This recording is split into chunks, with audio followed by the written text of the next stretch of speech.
kinabukasan ng mga susunod na henerasyon, tayo na may kakayahang lumaban. Malaking tiwala ko sa mga Ngec na gawin kung ano ang sa tingin mo ang meron. Sa labanang ito, isusuong natin ang ating buhay sa pangangin. Din!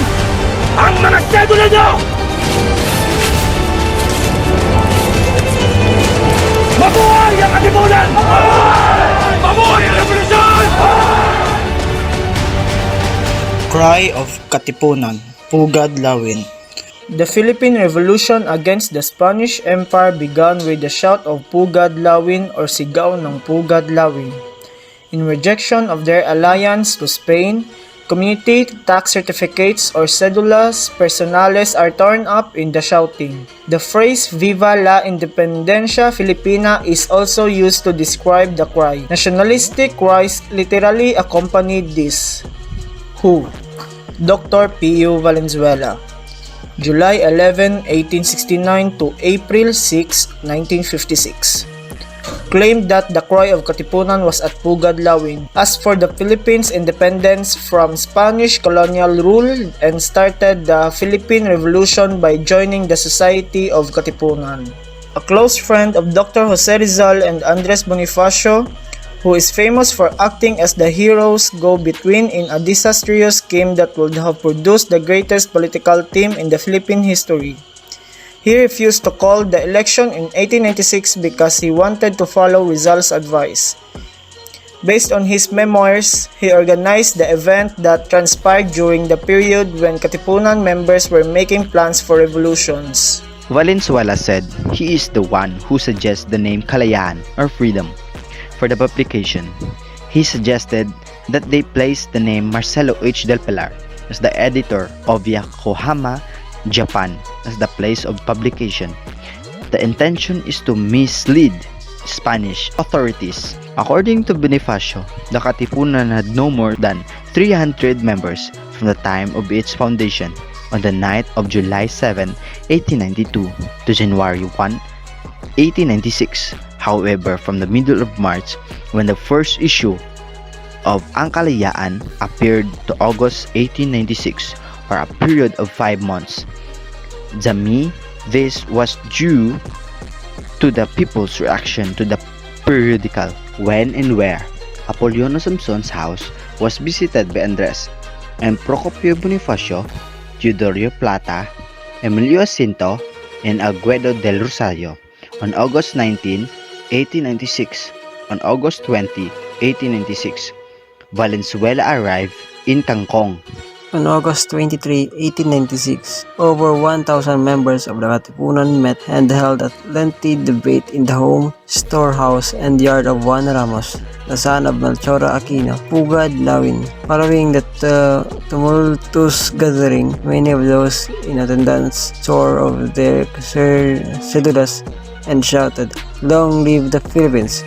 Long live the Katipunan!" Evidences document memoirs of Dr. Pio Valenzuela, 1987 publication. Valenzuela presented a motion to the effect of soliciting a voluntary contribution for the purpose of acquiring arms and munitions from the neighboring Empire of Japan. The general meeting of the chiefs of Katipunan was held in City of Ugong under the presidency of Andres Bonifacio. The motion was unanimously approved in a condition that it be submitted for Dr. Jose Rizal's approval. First, at the time, Rizal was living in exile and in Dapitan, Mindanao. At 4 o'clock the following morning, May 2, the meeting was adjourned. The meeting continued on the Bitukang Manok River, which leads to Antipolo, while the men were in the bankas.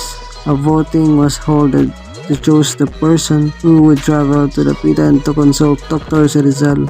The meeting ended at 11 o'clock in the morning. At the closing featured 2 revolver shots, one fired by Andres Bonifacio and the other by Emilio Aguinaldo. After my election was followed immediately by an offer from the members to collect money for my trip. Valenzuela's conference with Dr. Jose Rizal in Dapitan. Pretending to be Procopio Bonifacio, Monday, June 15, 1896, Valenzuela embarked on the steamship Venus.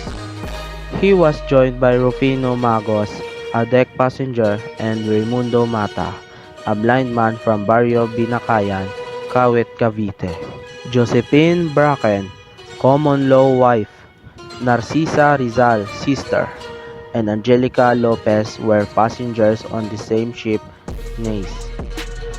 They eat dinner together and Valenzuela discusses his desire to Rizal about a most interesting affair when they arrived at Dapitan on June 21, 1896. First Rally of Katipunan, August 19, 1896. First place of refuge. Approximately 500 Katipunan members gathered on August 22, 1896 in the yard and home of Apolonio Samson in Cancong. On August 23, 1896, almost 1,000 members of Katipunan gathered and held a lengthy discussion at the home of Juan Ramos, the son of Melchor Aquino, in Pugadlawin. Many of the attendees stored their cedulas after the turbulent meeting and yelled, "Long live the Philippines! Long live the Katipunan!" Evidence article Cayo Valenzuela, Fighter for Freedom by Jose S. Tomacros, published in Philippine Review, April 1957. According to the article, the first shout of the Philippine Revolution was raised at Pugadlawin on August 23, 1896, not at Balintawak on August 26, as is stated in the textbook version of the incident that had gained widespread recognition as historical truth in the Philippines, indicative of how strongly he has defended his personal beliefs, notwithstanding what others have said or written about them. Valenzuela made an effort to depict the incident in its actual context and colors. Teodoro Agoncillo, November 9, 1912 to January 14, 1985, a well-known Filipino historian, writer, poet, and author of the 20th century. His contribution to the Philippine history earned him the National Scientific Award. Revolt of the Masses is the title of a book he wrote. That more than 1,000 members of the Katipunan gathered in Juana's yard in Pugadlawin, where they traveled after leaving Samson's home on the afternoon of the August 22. Ramos, Melchor Aquino's son, on August 23rd in the morning. There was a lot of debate regarding whether the revolution against the Spanish government should begin on the 29th.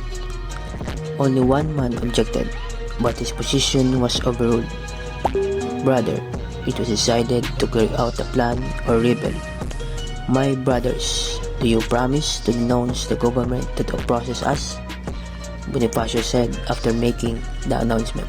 Agoncillo appealed for a change in the recognized site of Pugadlawin on the date 23 August 1896 using his considerable influence. The National Heroes Commission, a precursor to the NHI, did not make any formal recommendations or consultations with President Macapagal in 1963. As a result, Macapagal ordained that the cry of Pugadlawin be used to describe the cry of Balintawak, and that it be celebrated on August 23, not August 26, as was originally done. The house of Juan Ramos standed there in 1896, while the house of Tandang Sora was located at Pasong Tamo, said Teodoro Agoncillo, who placed a marker at Pugadlawin site with the UP Student Council in 1892.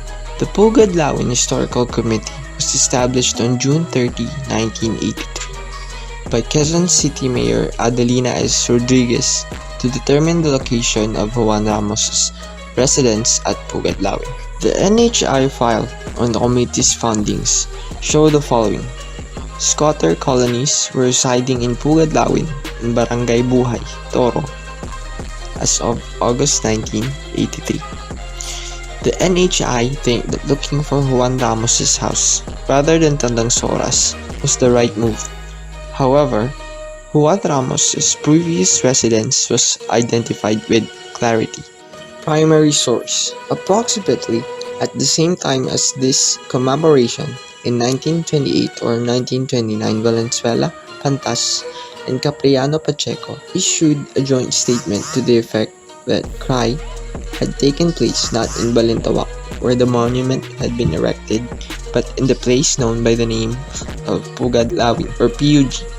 The Philippines Free Press published this statement. In the document stated that isang pangunita upang makatuwid ang paniniwala sa unang sigaw ng pahimasik kaming nagwing kasangunin ng Pangulo ng Kataas-Taasan, kagalang-galang katipunan ng mga anak ng bayan na si Andres Bonifacio. Kaming nalalabi pang kasama sa unang labanan iyon, alang-alang sa ikapapunuto ng mga nasalaysay at nang hinaharap ay nagpapahayag na hindi sa balintawak nangyari ang unang sigaw ng panhimagsik sa kinanalagwian ngayon ng Bantayog, kung di papuok na kilala sa tawag na Pugadlawin. National Historical Institute commemorative plaque marking the location of the cry of Pugadlawin. The said plaque is stated, sa paligid ng puok na ito si Andres Bonifacio at mga 1,000 katutunero ay nagpulong noong umaga ng ika-23 Agosto 1876 at ipinasyang maghimagsik laban sa pamahalaang Kastila. Bilang patunay ay pinagpupunit-punit ang mga kanilang sidula na naging tanda ng pagkaalipin ng mga Pilipino.